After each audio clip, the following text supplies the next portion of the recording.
Halo teman pemilih, kembali lagi di podcast KPU Provinsi Jambi. Dan saat ini teman pemilih, saya berada di pojok Kopi Dusun, salah satu tempat wisata terapik dan terciamik yang ada di Kabupaten Muara Jambi, Provinsi Jambi. Tadi di sana saya sudah melihat ada Bang Suparmin. Kita akan ngobrol nih sama Bang Suparmin tentang bagaimana tahapan coklit dan juga apa saja nih yang dilakukan untuk menghadapi pleno DPHP dan nanti menghadapi DPS, daftar pemilih sementara, dan juga nanti daftar pemilih tetap. Kita akan tanya-tanya sama Bang Suparmin. Ikut saya ya.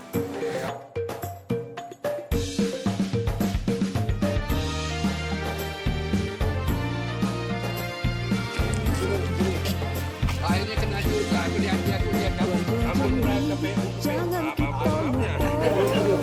Bang Suparmin, wah, sehat. mau ketemu di sini. Ngapain Bang? Ini lagi bikin kopi. Wah, lagi bikin kopi. Boleh lah nih saya ikut juga buat Boleh, kopi boleh, ya. silakan, Ini sudah, udah dibuatin buat Udah saya siap, nih siap, kayaknya. siap.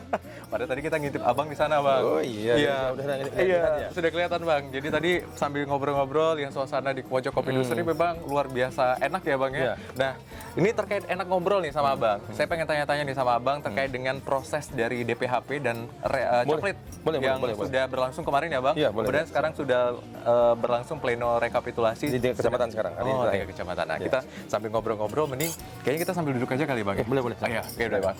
Tadi sama siapa Bang di sini Bang? Sama Ayu tuh. Oh, sama Ayu. Memang ngawani. suasananya Ya asik. asik ya Bang ya, untuk memang ngopi. Kita sering kesini kalau lagi Oh. santai. Jadi udah Ngobrol, sering untuk ya. ngobrol dan ngumpul di sini ya Iya. Bang ya. Dah. Jadi gini Bang, kan kalau kita melihat dari rangkaian ya Bang ya, tahapan Pilkada 2024 ini kan sedang bergulir ya Bang ya. Dan teman pemilih di rumah ini penasaran Bang.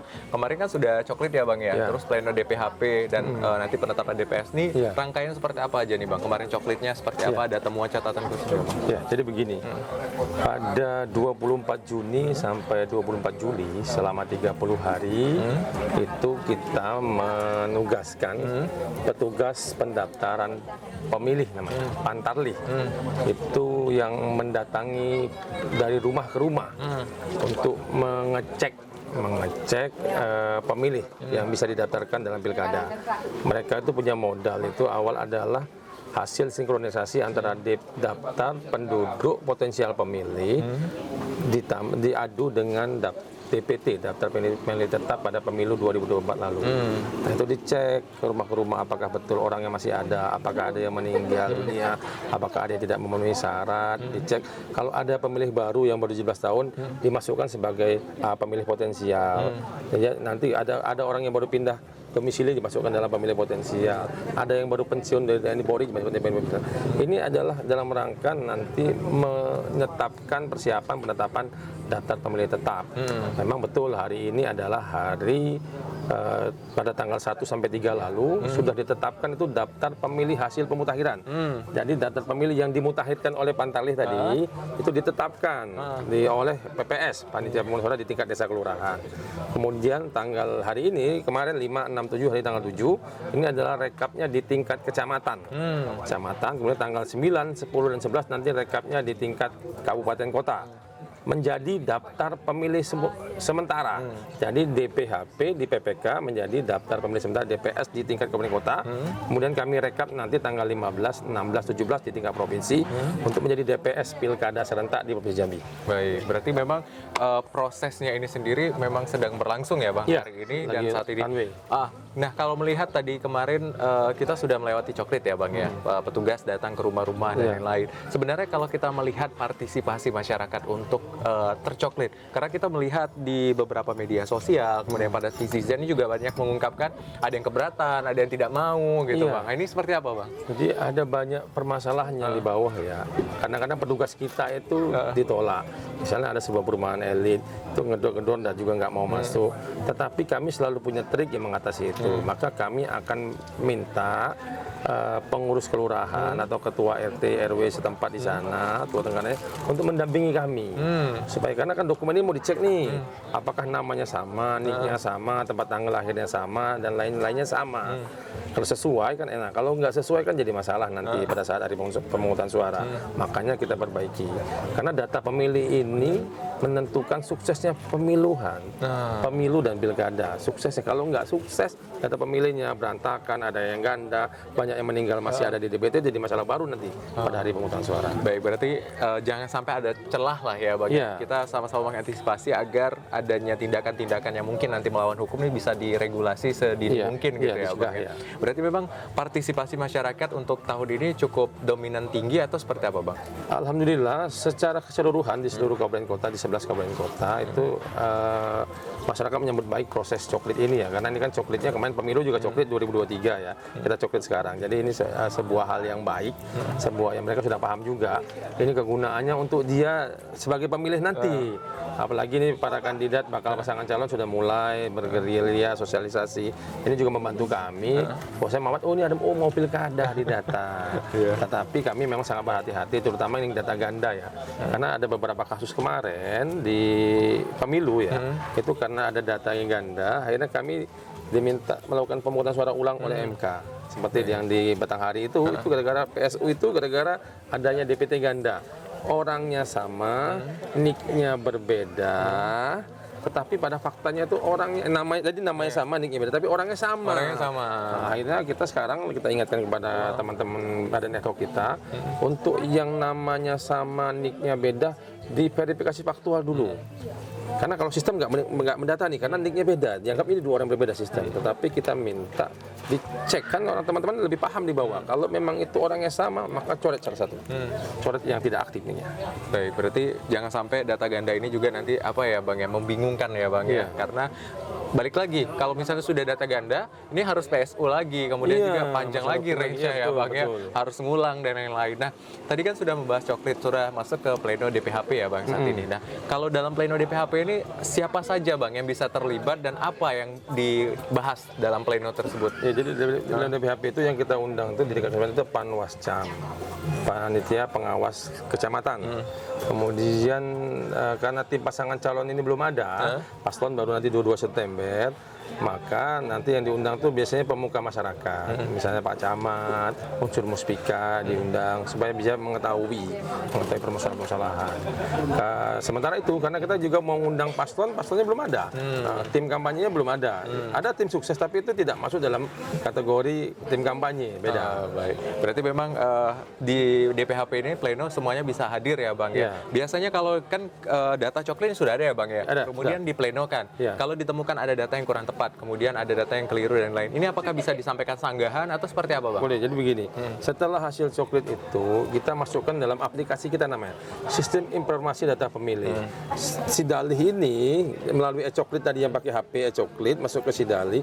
Kalau dia ganda itu akan detek. Misalnya si A ini nicknya sama dengan yang ada di Banten, maka kita konfirmasi. Itulah ada kegiatan nasional namanya tabrak data.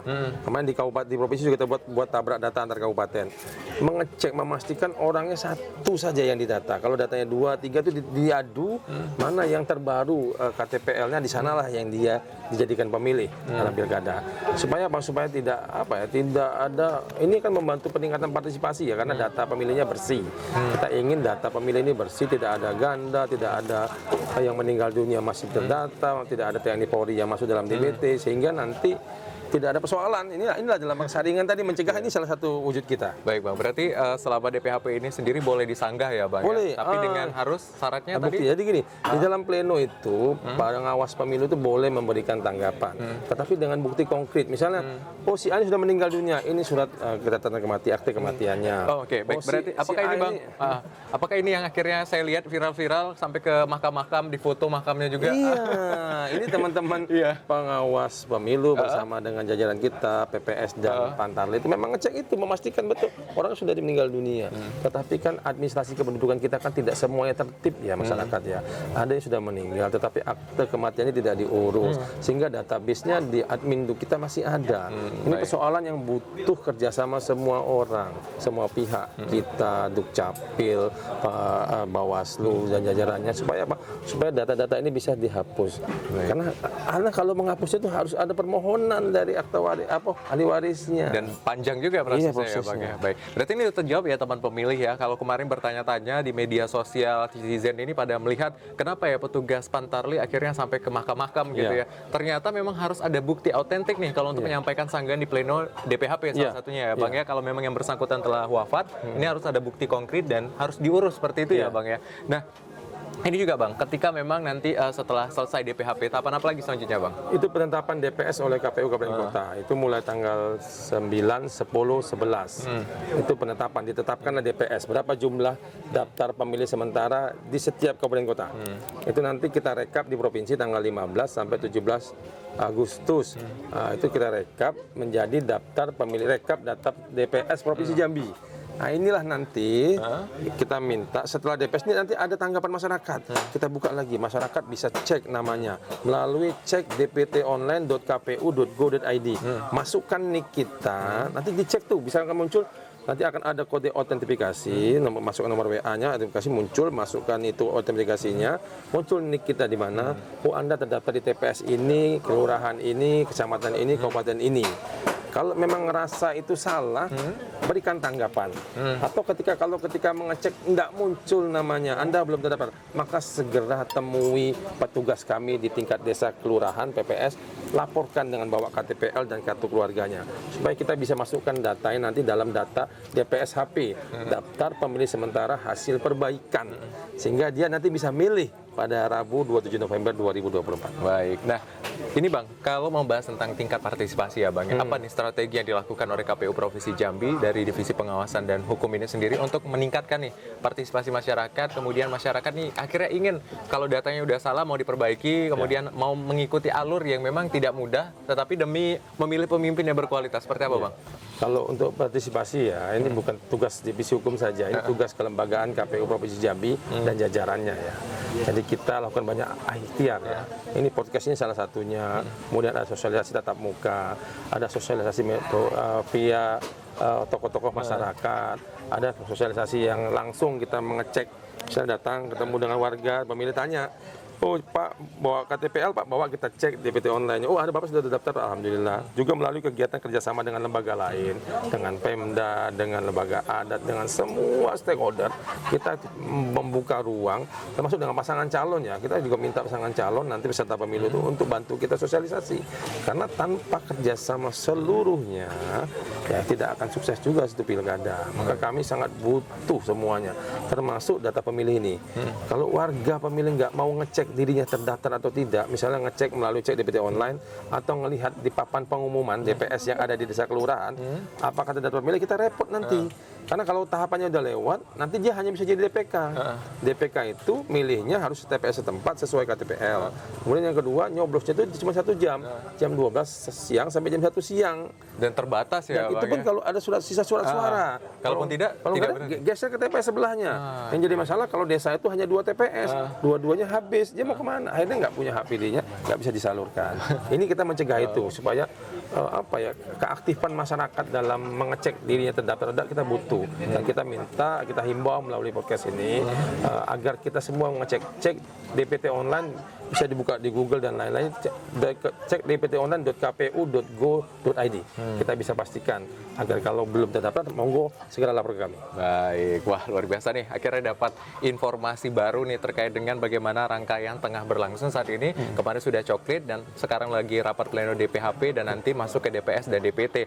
Harapannya nih teman pemilih ya, Bang Suparmin harus rajin-rajin nih cek dptonline.kpu.go.id, lihat apakah nama kita sudah terdata atau tidak ya Bang ya.